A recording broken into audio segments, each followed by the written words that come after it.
Good morning, all of you.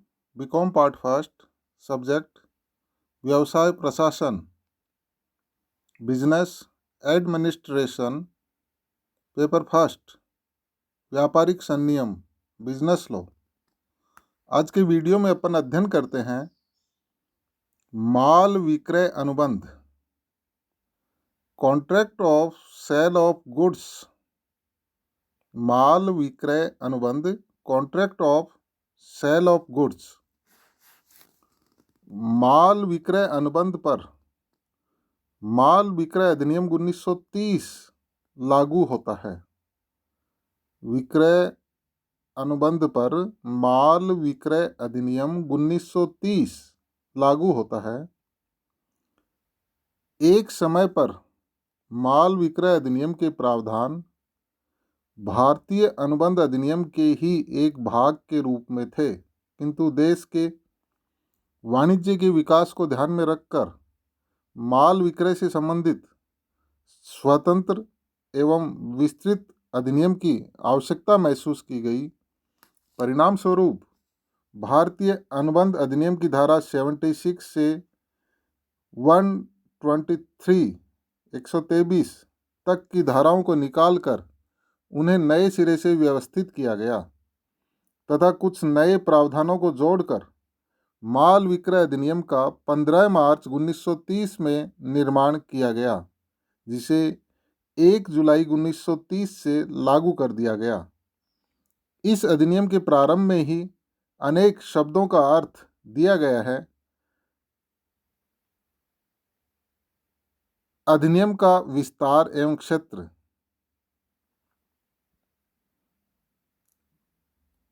इन धाराओं के अंतर्गत निर्धारित किया गया है। माल विक्रय अनुबंध का अर्थ एवं परिभाषा। माल विक्रय अधिनियम 1930 के अनुसार माल विक्रय अनुबंध एक ऐसा अनुबंध है जिसके अंतर्गत विक्रेता माल के मूल्य के बदले किसी वस्तु या माल का स्वामित्व क्रेता को हस्तांतरित करता है अथवा हस्तांतरित करने का ठहराव करता है।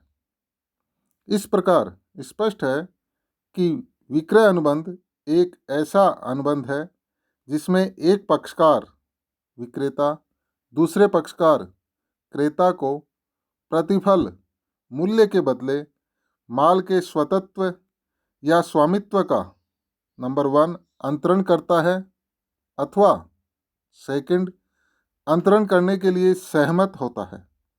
इस प्रकार माल विक्रय अनुबंध में माल का विक्रय तथा माल के विक्रय का ठहराव दोनों ही सम्मिलित हैं। इस अधिनियम के प्रावधान सेवाओं के विक्रय पर लागू नहीं होते हैं। तो ये इसका अर्थ। इसके बाद माल विक्रय अनुबंध के आवश्यक तत्व। माल विक्रय अनुबंध के कुछ महत्वपूर्ण तत्व होते हैं या लक्षण होते हैं जिनका अपन यहाँ पर पॉइंट बेस पे अध्ययन करेंगे। नंबर 1, दो पक्षकार क्रेता तथा विक्रेता। विक्रय अनुबंध के लिए दो पक्षकारों का होना अनिवार्य है। इसमें एक पक्षकार क्रेता होता है तथा दूसरा पक्षकार विक्रेता। विक्रेता से तात्पर्य उस व्यक्ति से है जो माल का विक्रय करता है अथवा माल के विक्रय का ठहराव करता है। अधिनियम की धारा 2 उपधारा 13। क्रेता से तात्पर्य उस व्यक्ति से है जो माल क्रय करता है अथवा माल के क्रय का ठहराव करता है। अधिनियम की धारा 2 उपधारा 1। विक्रय अनुबंध में क्रेता एवं विक्रेता दो पृथक पृथक व्यक्ति होने अनिवार्य है, क्योंकि कोई भी व्यक्ति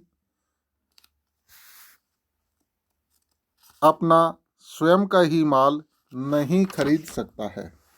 उदाहरण के लिए ए और बी साझेदार हैं। वे अपनी साझेदारी फर्म का विघटन करते हैं।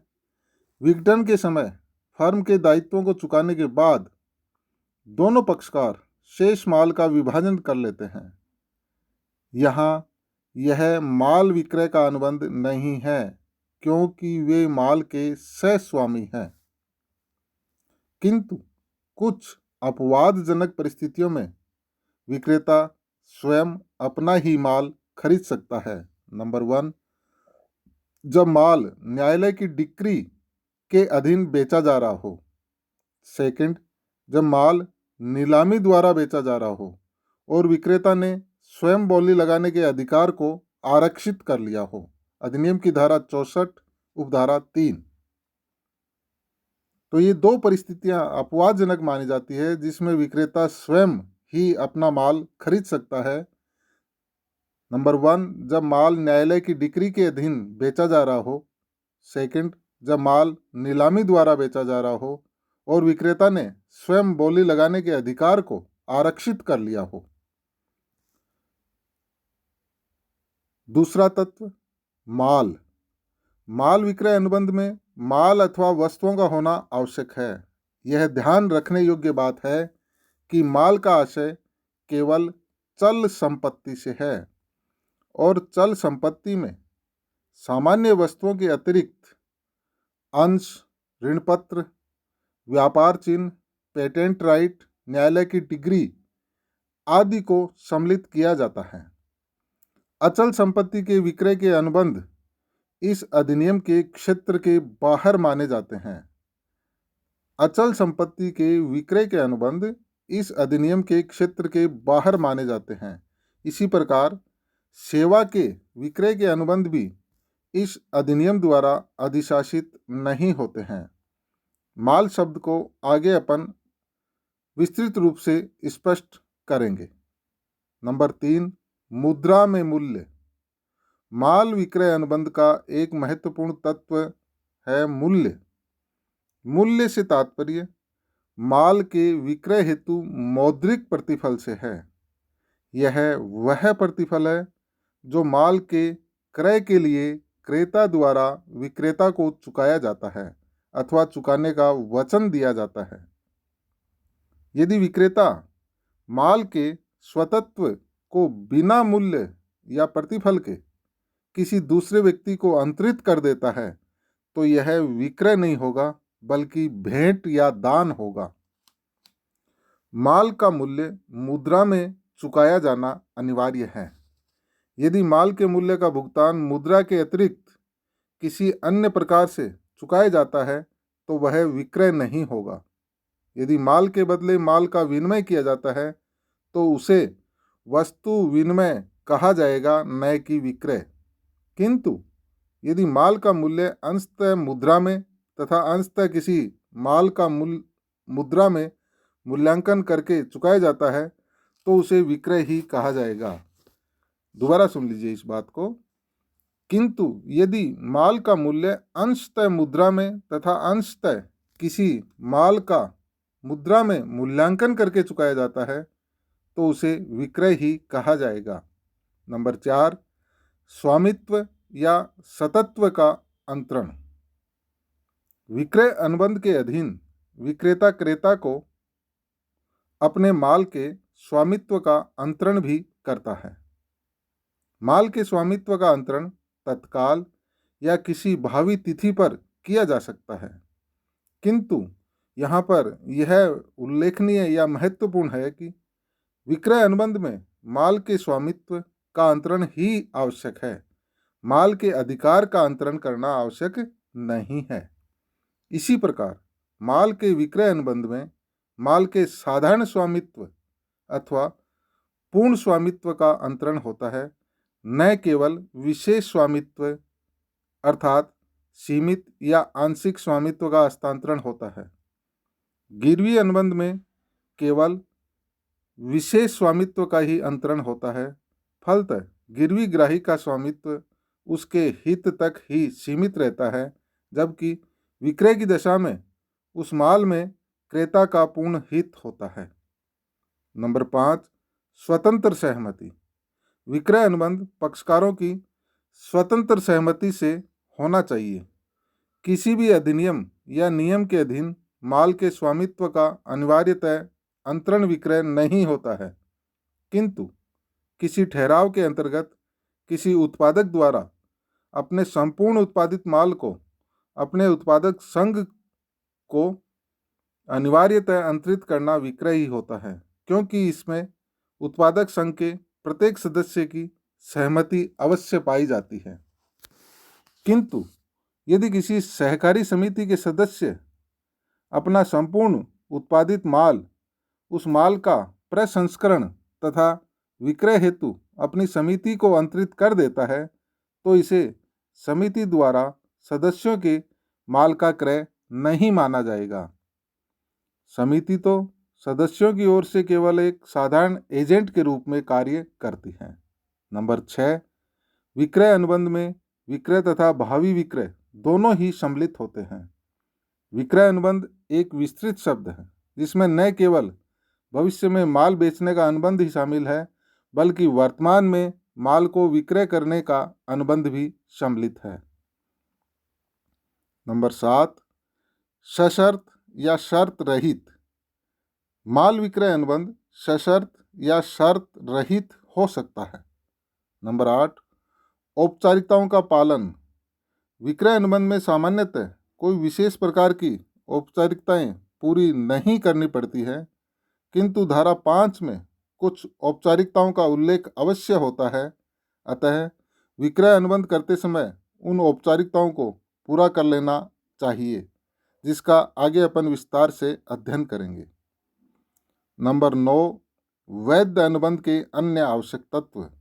इन सभी तत्वों के अतिरिक्त एक वैध अनुबंध के, जो कि अपन ने पहले शुरू में ही अध्ययन कर लिए थे, अन्य सभी तत्व विक्रय अनुबंध में भी पाए जाने आवश्यक होते हैं।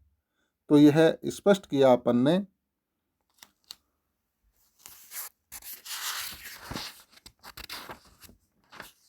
माल विक्रय अनुबंध के आवश्यक तत्व। अभी अपन ने नंबर 8 के पॉइंट में औपचारिकताओं का पालन का जिक्र किया था, उनका भी अपन अध्ययन कर लेते हैं। विक्रय अनुबंध की औपचारिकताएं, formalities of contract of sale. सामान्यतः विक्रय अनुबंध करने के लिए किन्हीं विशेष प्रकार की औपचारिकताओं का पालन करना नहीं पड़ता है, किंतु अधिनियम की धारा 5 में कुछ सामान्य औपचारिकताओं का उल्लेख किया गया है, जिनको विक्रय अनुबंध करते समय पूरा करना पड़ता है। ये औपचारिकताएं इस प्रकार है। नंबर 1, माल क्रय या विक्रय का प्रस्ताव। विक्रय अनुबंध के लिए आवश्यक है कि कोई एक पक्षकार दूसरे पक्षकार को माल के क्रय अथवा विक्रय का वैध प्रस्ताव करे। नंबर 2, माल पक्षकारों द्वारा क्रय अथवा विक्रय का प्रस्ताव किसी माल के लिए होना आवश्यक है। नंबर 3, माल के क्रय एवं विक्रय का प्रस्ताव मूल्य के बदले होना चाहिए। नंबर 4, माल के क्रय अथवा विक्रय के प्रस्ताव की दूसरे पक्षकार द्वारा स्वीकृति दी जानी चाहिए। स्वीकृति शर्त रहित होनी चाहिए।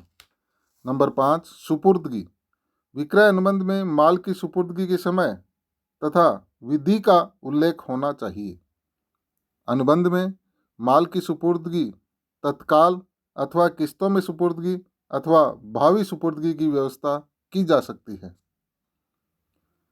नंबर 6, मूल्य का भुगतान। विक्रय अनुबंध में मूल्य के भुगतान के समय एवं विधि के संबंध में व्यवस्था होनी चाहिए। माल के मूल्य का तत्काल भुगतान या किस्तों में भुगतान या भविष्य में भुगतान किया जा सकता है। नंबर 7, लिखित, मौखिक या गर्भित।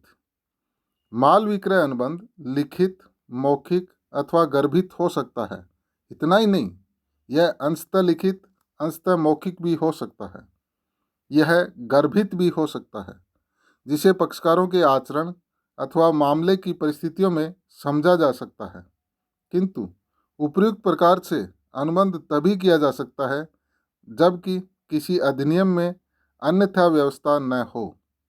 यहाँ यह महत्वपूर्ण है कि माल विक्रय के लिखित प्रस्ताव को मौखिक रूप से स्वीकार किया जा सकता है तथा मौखिक प्रस्ताव को लिखित रूप में भी स्वीकार किया जा सकता है, यदि प्रस्तावक ने स्वीकृति की कोई विधि निर्धारित नहीं की हो। तो ये हुए माल विक्रय अनुबंध की औपचारिकताएं। धन्यवाद।